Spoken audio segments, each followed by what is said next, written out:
Thank you for joining me. Today I would like to make a plea to you to recommend some shmups that you guys think I might like. I've been in the mood for some recently, so I decided to go through my entire collection and play some, record some footage, and build some impressions about them. That's going to be about 8 minutes of footage of shmups so you guys can see what I have and how I managed to play the first 30 seconds of them. And then I'll give you my impressions and I'll ask for your suggestions. So let's get started.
Hostile Söldner-X. Orderly command on the call.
So those are the games that I have now. Kind of surprising, actually, when I put them all together. I realized I do have a bit of a collection of shmups.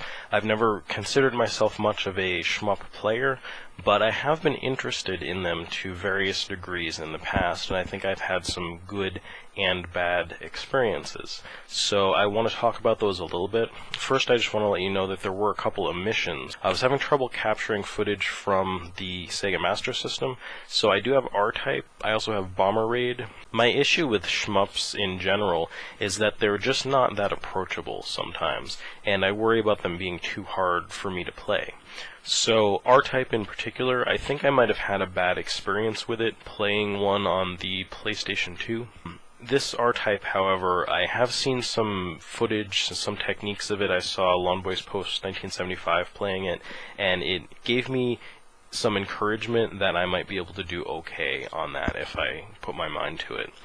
Bomber Raid, what I was really hoping for was something like the 1942-1943 games with just better graphics on the Sega Master System, and it delivers in the graphics department, but in terms of the gameplay, I found it just not all that interesting and a little bit too challenging for me, but I haven't played a whole lot of it.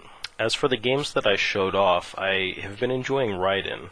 That, for some reason, despite having died within the first 30 seconds of playing it, even though I've been playing it recently, the game seems very fair, and I think it is not frustrating in that respect, so when you die, somehow I feel like I want to come back and play it again, because I feel like I could have gotten by that point, I just screwed up, and I want to try it over again. I also beat Gunbird 2 on the Dreamcast just recently, and that was a lot of fun. I think I learned some things about the genre, I guess at least about that game, enough to get through it.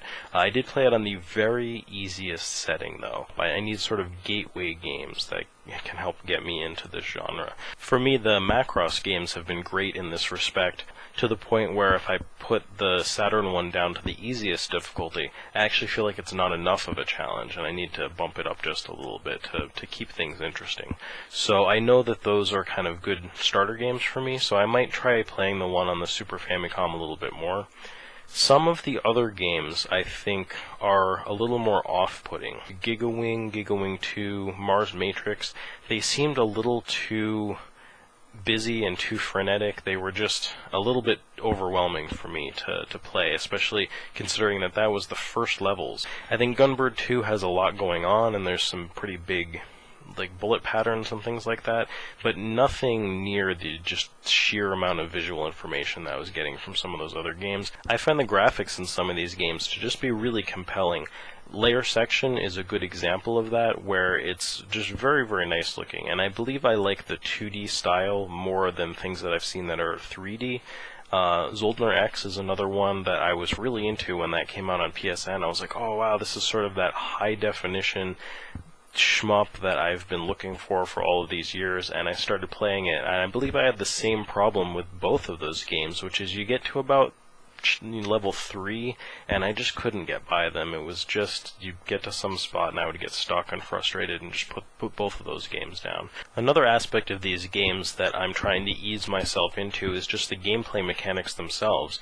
I think one of the things I found accessible about Gunbird 2 is that the play mechanics are relatively simple. They're at least easy to grasp. Some of the other games, like Mars Matrix, has something that seems really interesting, which is the ability to shoot the enemy's bullets back at them, but I found it a little bit confusing how to do that. Even the power-up system in Raiden can be a little bit frustrating.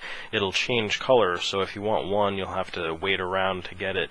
The power-up system in Gunbird 2 is pretty simple. It's that Macross game on the Super Famicom. You can just transform into whatever kind of ship you want, and each one has different fire. That seems more accessible to me than a complicated power-up system.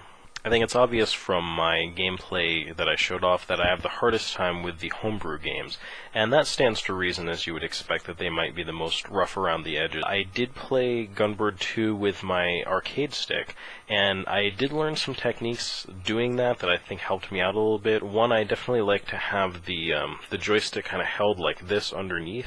When I consciously did that, I found it was easier for me to concentrate on what's going on. I also, at least in that game, found that making small adjustments to my movement instead of sort of going in these wide sweeping motions was a lot better, so hopefully my skills will get a little bit better, but I don't expect myself to be some kind of master shmup player anytime soon. If you guys have any suggestions of maybe games that I have that you guys think I should play a little bit more of, maybe ones that I should steer away from, I'd like to get into this a little bit more, and I would love some advice. One challenge to keep in mind is that I'm still morally against owning an Xbox 360 right now. So that's just one bit of fly in the ointment. Pretty much any game console aside from the Xbox 360 is fair game. So that's it. Thank you guys for watching this. I hope that you guys have some suggestions for me for shmups, and I hope that you join me again next time for some more video gaming related videos. Thanks for watching.